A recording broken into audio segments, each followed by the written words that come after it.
Okay, so I Googled this about this horse stance to find out who can do it the longest. And it's actually, it turns out to be this guy in India, martial arts expert in India. He can hold it for 6 minutes and 24 seconds. I am personally not ever going to try to beat that record. My best day is maybe 1.5 minutes. So that's pretty much it for me. And okay, so now we're going to go into what's called plyometric training. For those of you who aren't familiar with plyometric training is when you've seen, like you'll see it at a gym, someone will jump up onto a bench, onto the floor, onto a chair, onto the floor, up onto a 3-foot wall, 4-foot wall, down to the floor, that kind of thing, where you develop explosive power, especially in your glutes, your quads, and your hamstrings. So I don't have a bench here or anything, but there's other ways you can do it just by doing basically high jumping.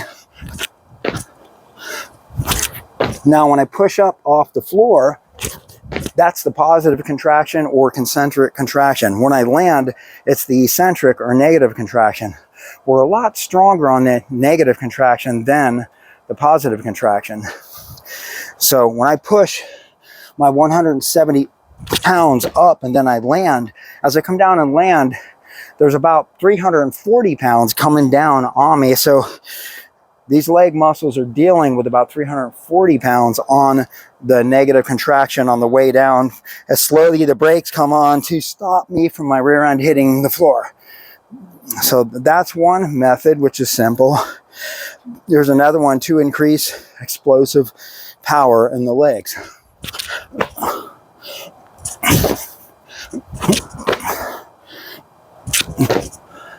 Or you can do it in a pattern like this. I guess just call it frog leaping or something, but on that way down, you're just increasing your explosive power that comes from the negative contraction to be able to penetrate with more pounds per square inch into your strike. Okay,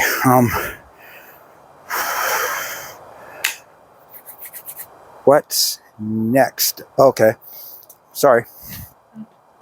Balance exercises. Now it's just balance.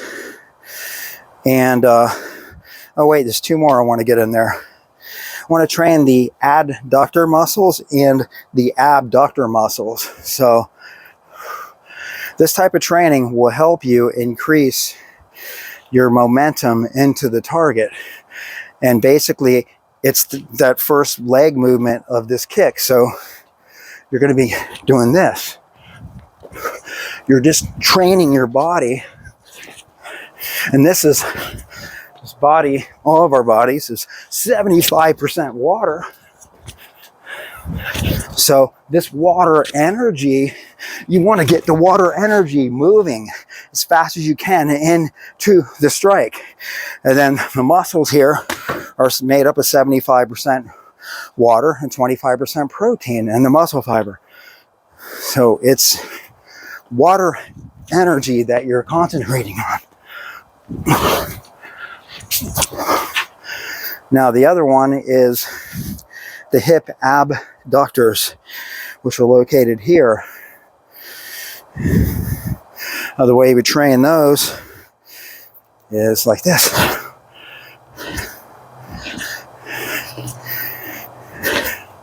Okay, the hip abductors, what they're involved with, the main prime movers are gluteus minimus, medius, and TFL muscle, or tensor fascial latator muscle, that has an iliotibial band attaches here. This collagen fiber band comes to about here, then the TFL muscle is here. And those muscles are involved with lifting the foot, which is a really good thing for getting that speed to lift the foot. Also to defend. If a straight kick comes, you can just lift the foot to block that straight kick. Person charges, you can block them, stop kick them, wherever they're at. It's very hard to get past this kick. That's why I love this kick so much. Not only is it very powerful, it's a very good defensive tool. Someone who's a striker and they want to come in and try to unload a punching combination, they've got to get past that. And it's hard to get past that. So they can't even get close enough to get at you with their hands. That's what I love so much about this kick. So this is the sequence for training it. And try not to let this other foot touch the ground.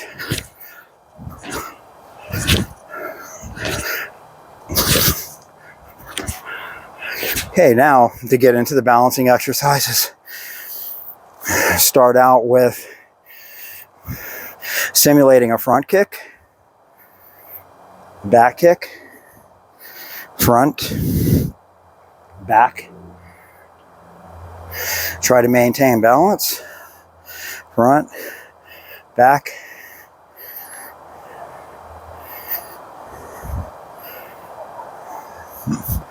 Side.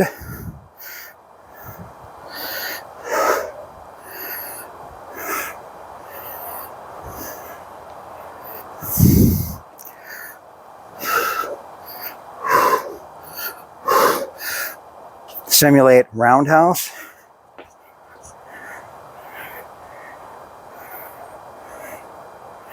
Now with throwing the roundhouse kick, my hip in here at a horizontal plane is rotating, internally rotating. This hip's internally rotating at the same time.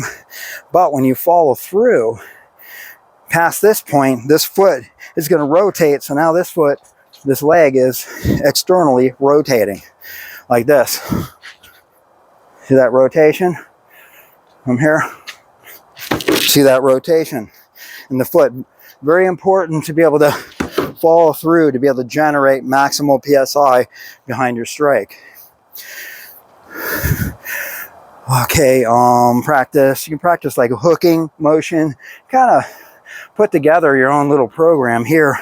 This is all just about practicing, lifting a leg, doing stuff with that one leg, and not allowing this foot to touch the ground, to where you just keep moving, keep this leg in motion, and keep this leg to support everything. I do it usually until total fatigue or I lose balance. Then come over to the bag. This will help set up your distance, learning your distance from the target. So the side kick be about right there. So you can practice the side kick like this.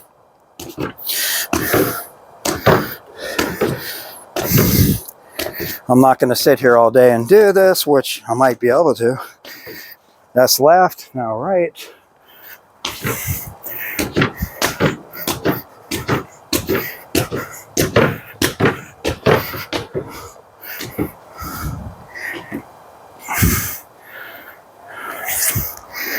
Okay, inverted roundhouse kick. Just touch the bag. Remember, this is all about balance. That's all this is for. And measuring your distance. Roundhouse.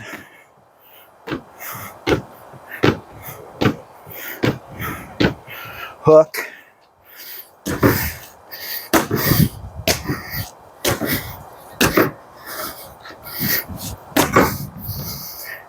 Let's see. The other front kick.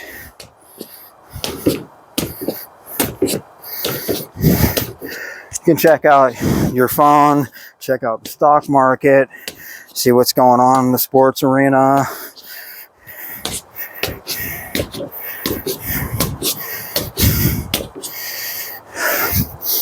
Okay, that is the kind of a quick like gist of the program. That's probably only like 20% of the workout I would actually do, but we don't have all the time in the world. So I want to talk about the lunging side kick a little bit more here. This is about 5 feet 9 inches tall, a little taller than I am. 270-pound water-filled base, which my first video I showed that this is full of the 270 pounds of water. I'm going to do that again. This unscrews. Love this bag because you can use bare knuckles on it. You don't have to put gloves on. It is full of water.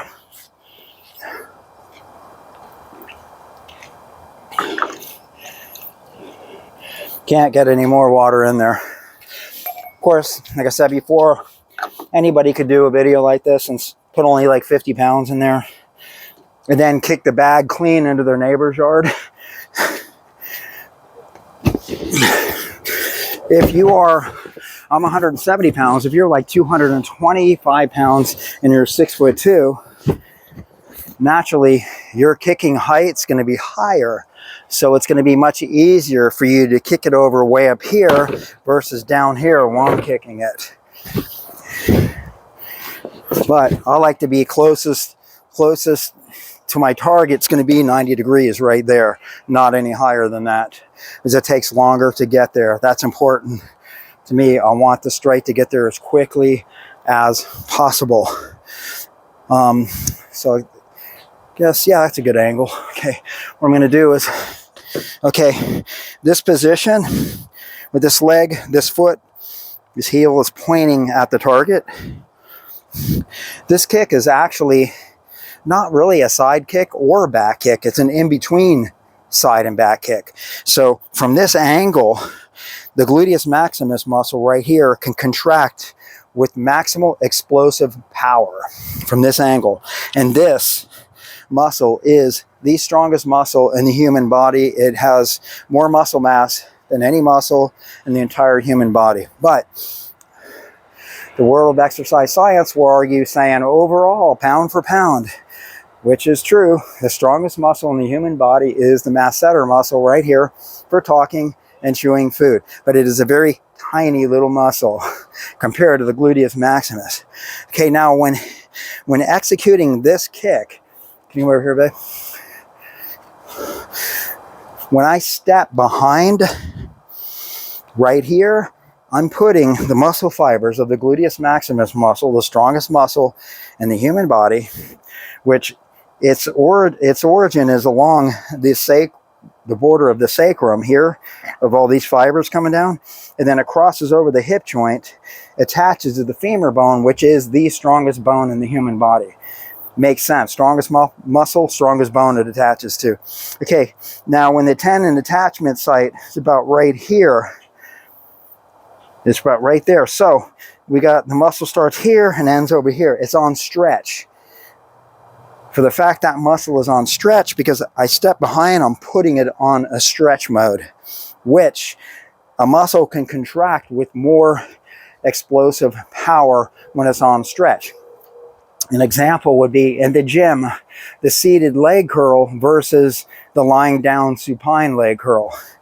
If you're lying down supine on that leg curl machine in the gym, you know, you're holding on these bars, you're curling the weight like this. Okay, the hamstring muscles are not on stretch on this exercise because that's what you're training, the hamstrings. But in the seated position here, when you contract the hamstring muscles in this position, you're going to have a lot more power. You're going to be able to move a lot more weight stack. You're going to have a lot more weight on that weight stack when you curl back in a seated position because this muscle's on stretch. The hamstring's on stretch. Here, it's in a neutral position. It's not as strong. So that's the same principle why this kick, part of the reason why it's so powerful. So when I step behind, this muscle is put totally on stretch. So when I push into here,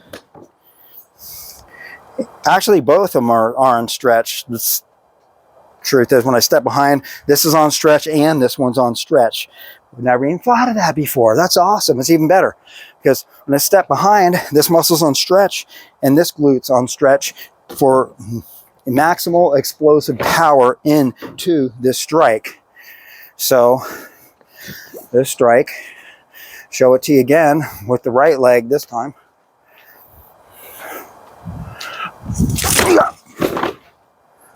Very powerful kick.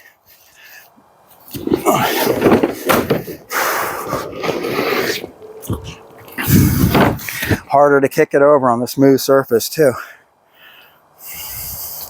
So the movement is this fake back fist, stepping behind, heel pointing at the target, both glute muscles are on stretch, and plus my 170 pounds using these adductor muscles to hurl me into the target.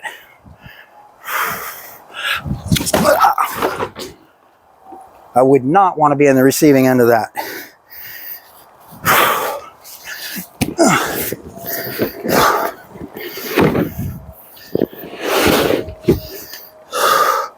Well, I hope you all have enjoyed this video today, but I'm going to give you a sneak preview of the next video, which is going to be about training for the lunging front kick. If you've never heard of it or are not familiar with it, I'm going to demonstrate it right now. Another very powerful kick.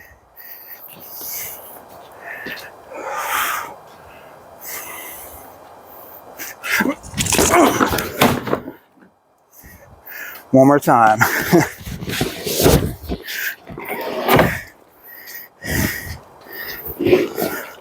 Your left. I let out one of those old school karate noises. So that there, my friends, is the awesome power of the lunging front kick, which I will be teaching on the next video. So I will see you all next time. Thank you so much for watching and have a blessed day.